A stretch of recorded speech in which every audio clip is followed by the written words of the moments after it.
And so as I was standing there, because a couple people have bullhorns, I saw another guy with a bullhorn who was one of the profanity-laden bullhorns. I'm not joking you, and I say this with all due respect. An older lady, okay, so we're not talking a young person, an older lady, actually took a hold of one of the protesters with the bullhorn and said something to him, and she leaned in, so she wasn't screaming at him. She leaned in and said something, and he turned that bullhorn right in her face and yelled, F you, right in her face, and she went backwards. So I ran forward and I caught her and I said, are you okay? And she's like, what? I said, are you okay?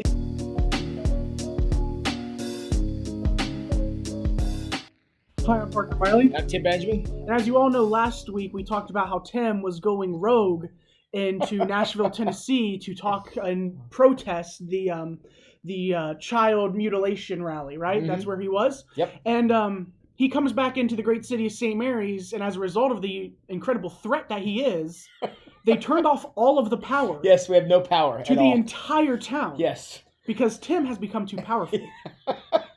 You know, we always suspected this may happen, but you know me, I can't leave things alone, so. I'm surprised this didn't happen actually when he left town, because normally when Tim leaves for any reason is when everything heads south. Yeah, at least a disaster waiting, I'd come back so I can enjoy it along with the rest of you. So today we're going with ambient lighting, which is why half the face and then the other half, so yes.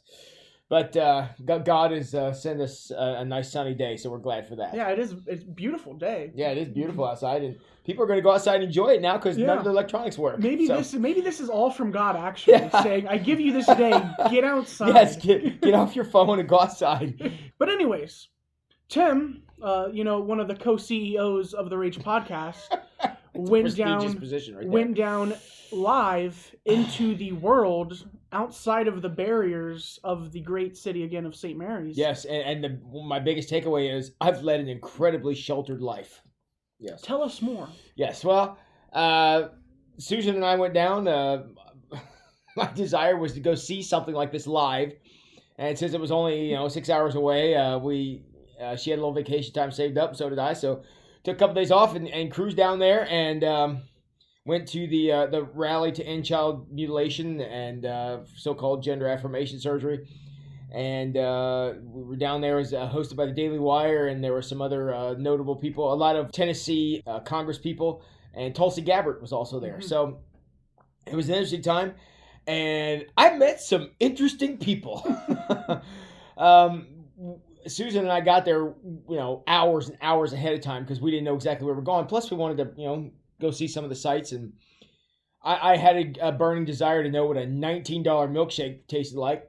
It was really good. Don't know it was $19 good, but and so when we first got there, we're like 5 or 6 hours ahead of when this is going to happen, and we're looking around going, well, this is the place, and there was nothing. There was nothing set up.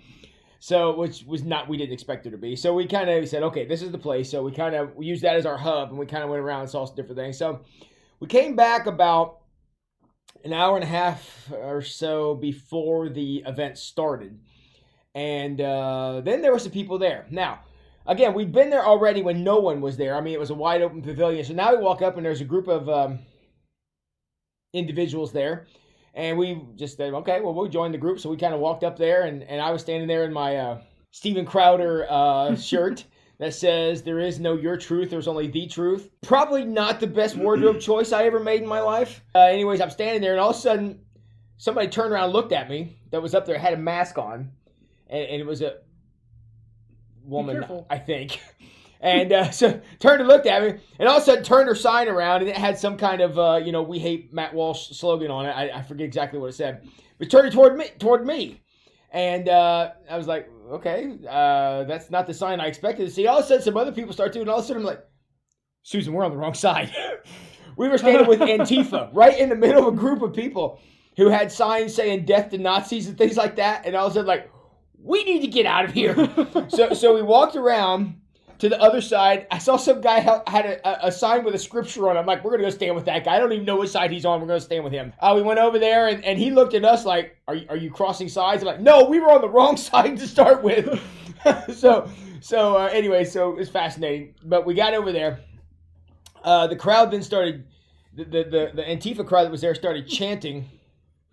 I can't repeat a single chant that they had for the entire 3 hours we were there.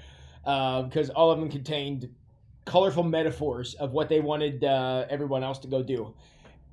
Fair enough. And so they started chanting loudly, just, vulgarity and terrible things. And so Susan, who wasn't as enamored with that as I was, she wanted to go outside. So we both went over there, and I was standing with her, and I kept looking. She goes, just walk over there. You want to go over there? Just walk over there. So I walked over and got right down. Two guys were getting ready to fight down there. And they both had bullhorns. They were yelling at each other, bullhorns. Awesome. Closer than Parker and I are right now. So they had bullhorns like this, like, they were just, man, they were going at it. I'm like, this is cool.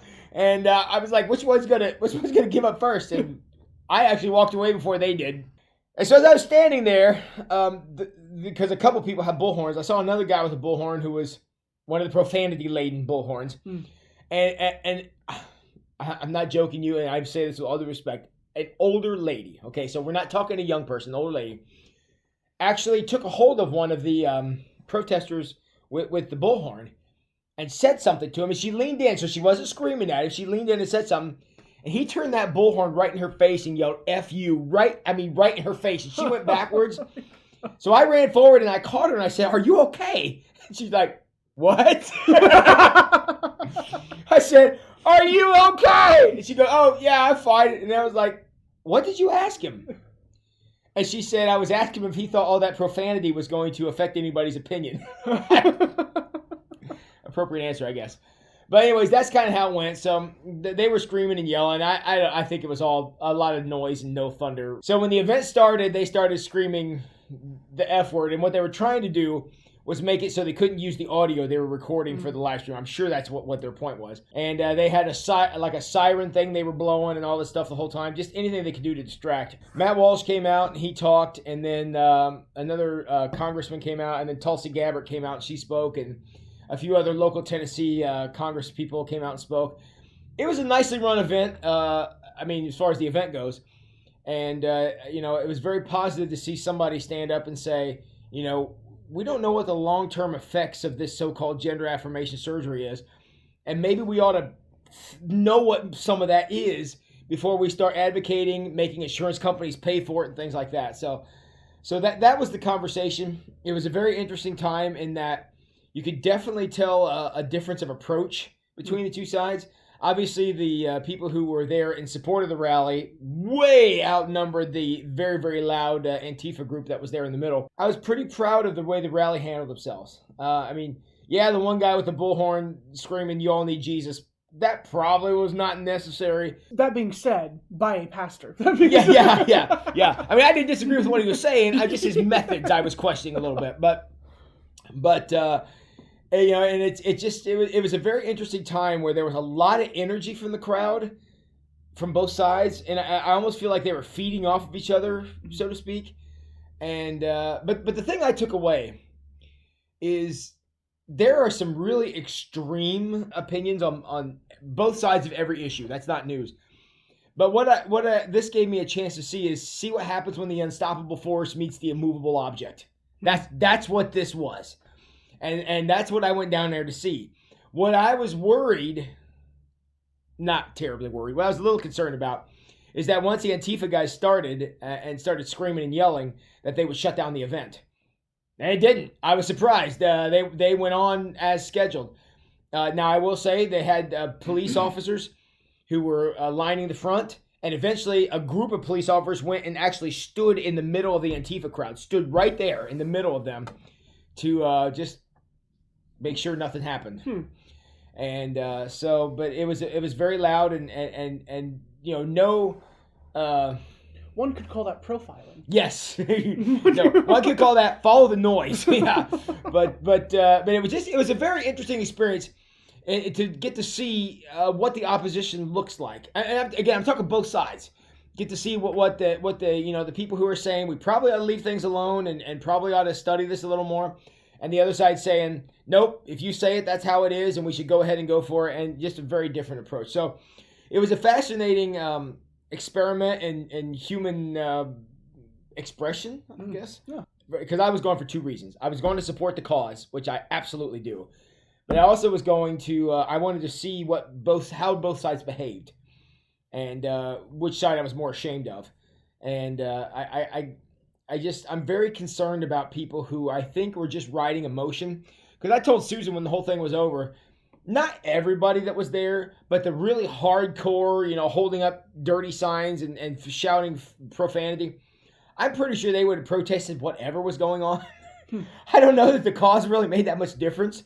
They were just there to disrupt and cause problems, and that's really how it came across. Did you see any groups of people, such take it more for the side that was in there of support, all right? Yeah. So I've been to several pro-life rallies, and you will see groups like this blank church or this organization that is didn't see any of that. No, didn't see any of that. In fact, everybody was just kind of there. I did see a lot of Daily Wire T-shirts and things, obviously, because it was their event. But it was, I didn't see any groups, and no one was really advocating. I mean, I wasn't down there representing Wayne Street. I didn't have any Wayne Street stuff on. But the one thing I did notice is when we were there early, after we got mixed up in the wrong crowd, got up to the other side, I noticed there was a group of people who were there who were clearly transitional people, had transitioned their gender from one to the other, who took one look at this Antifa crowd and left. They said, we're legitimately here to protest, but those guys don't represent us. And they were out of there. And I'll be honest with you, I got all kind of respect for that crowd. Look, you do you. I get that. I don't approve of it. I don't agree with it. But, you were very respectful. And when you saw what the direction that was going, you were like, out. We're out. This is not us. And I felt the same way about very few of the other people. The guy shouting into the bullhorn, I need Jesus and that stuff. That guy didn't represent me either. Again, I don't disagree with the sentiment. I disagree with the method. And I think that's what a lot of the people were doing. We're looking at the extremes and saying, I disagree with one side and agree with the other, but I actually don't like either one of you. Was there a clear age gap? Was the supporters have a lot of older generation, and the people there to protest, were they younger? People who were in protest were all younger. I'm 47, and I would have been an old man in that group. But I would say of the supporters, I would say there were all ages there. There were little kids there. There were, young families, 20s and 30s people there, and a lot of people. And it was very interesting because I'm glad you brought this up. What I found myself doing was every time somebody walked up, I'd look at me like, side are you on? because I was interested in which way it was going. Now, if somebody had, say, a Daily Wire T-shirt on, or my Steven Crowder shirt, or if somebody's holding up a sign that said something, obviously those people were obvious. But there was another guy who was there who was dressed completely in an anime costume, head to toe. I thought, I'm going to strike up a conversation with this guy because this is interesting. So I went up and said, so which character are you? And he said the name, didn't mean anything to me. I said, I was like, can you give me a little more? And he turned out he's a fan of the Daily Wire, and apparently they've had a goofy thing going with anime. I guess I didn't catch that. And he was there.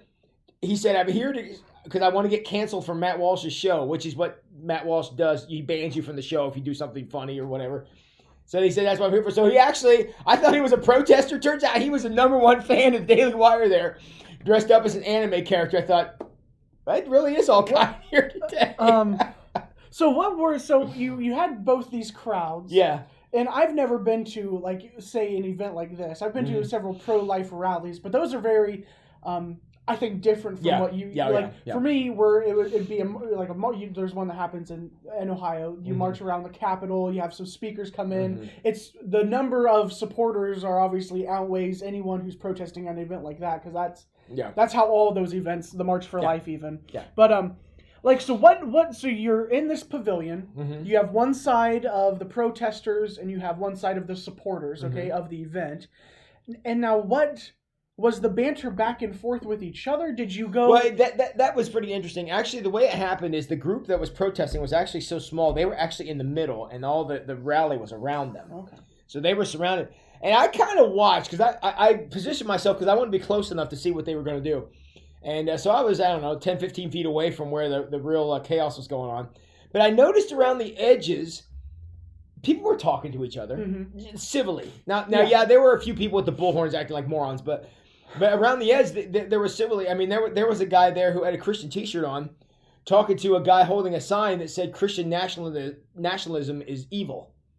And those two guys were just talking, just like discourse, you and me. Yeah. And I thought, if we could do more of that. That's what I was, Yeah, and I was actually very taken by that. Because I was wondering if it was all chanting, like back and forth, blah, blah, blah, blah, or was there people like going up and actually like talking, like even amongst all the supporters, like were supporters talking to supporters? Because I could see that. Well, because I'm sure all of you have different reasons as to why you're there. Well, one of the things that happened, it was neat the way the crowd responded. It was terrible what happened. Oh. There was a child down there that was getting upset by all the screaming and yelling. And at one point the parents said, we've got to get this, we have to leave. And it was amazing that the protesters said, hey, watch out. It was like, hey, watch out, we're letting these people out. And nobody ever said a word. Both sides. The rally were getting so that this family could take their child out. Now the screaming started up as soon as they left. Yeah. But while that was happening, nobody was trying to be a jerk to them at all. And even the really ridiculous people in the middle were making way so they could get out and things. So, yeah, there was plenty of that. Honestly, if you'd have taken probably a dozen people away from both sides, you wouldn't have been able to tell the difference between who was who. Really? Yeah. Yeah, it was the instigators who led everyone else to flipping everybody off and screaming the F word and stuff. I think had those ringleaders and the bullhorns not been there, I don't know. Well, I think that's because you don't see the discussion part on anything that. Well, you couldn't hear it for sure. Well, yeah, but like the media only looks at the people with the bullhorns. Yeah, and that makes a splash. And I was glad to at least hear that you saw people having at least discourse and conversation. Yeah. And that's because that's what you don't see at these things. What you see is just, we're going to do this chant, we're going to do this chant, and we're just going to go until we're tired. Yeah, well, and the guys who were standing up because they had like a platform, and I'm not sure what there was a second platform out in the crowd that I don't know what it was for, because I never saw it used for anything. But the protesters would get up there and they start flipping everybody off and yelling the F word. Now those guys obviously weren't talking to anybody. Yeah. But no, around the edges, people were holding signs, and the protesters all had masks on. They all had their faces covered. Some guys had like police riot gear type masks on. The other ones just had like the Old West bandana around the mouth thing and all that kind of stuff. But it was an interesting mix of things. And, certain speakers like Matt Walsh and Tulsi Gabbard, the protesters just went ballistic over those people. But a few others. There was one person who was a person who had transitioned and then transitioned back, and they still screamed and yelled at her, but it wasn't quite as intense, So they showed a little respect for the people who were telling their story, saying, "Look, if we're going with experience, this is my experience," and that's where they were. So, there was a little change in tone around that stuff, but. Yeah, for the most part, I think the people who wanted to have conversation were able to have it, and the people who just wanted to scream the F word into a bullhorn at a crowd, they do that as well. But the other thing that was interesting is when the whole event was over, the place where we were, the Capitol steps, had entrance from 3 different sides, and so they had all the speakers, and Matt Walsh came up and he kind of summed everything up and whatever. And then it was over, and the crowd just kind of dispersed, and within 10 minutes, the whole thing, there was nothing there.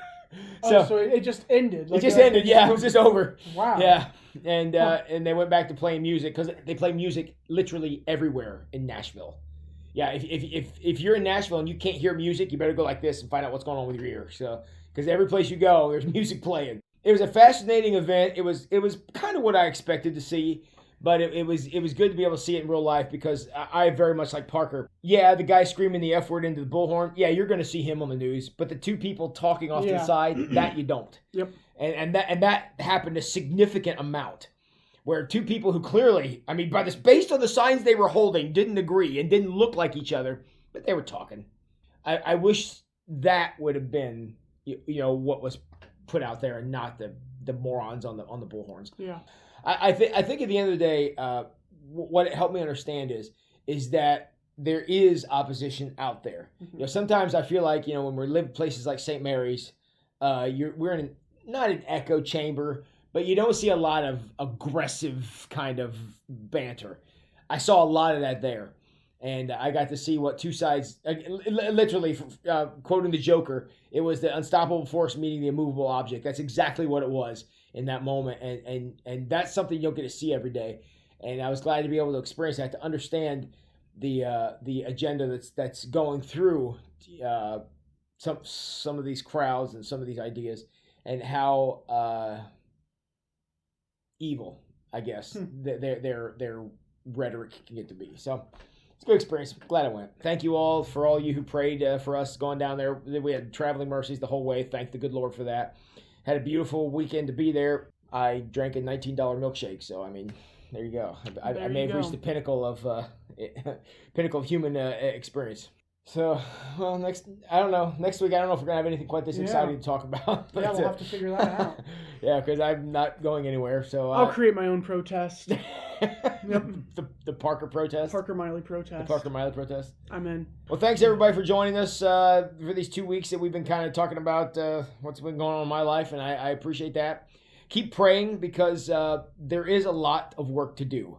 There are a lot of situations just like this one where people don't agree, and something needs to be done, because if children can't vote and can't buy a beer and can't drive a car, there's probably other things they shouldn't be doing as well, and that's kind of where we are. So appreciate you joining us. If you got any questions, please drop them in the comments below, and Parker and I will be watching for that, and we'll see you next week. Hopefully the power turns on.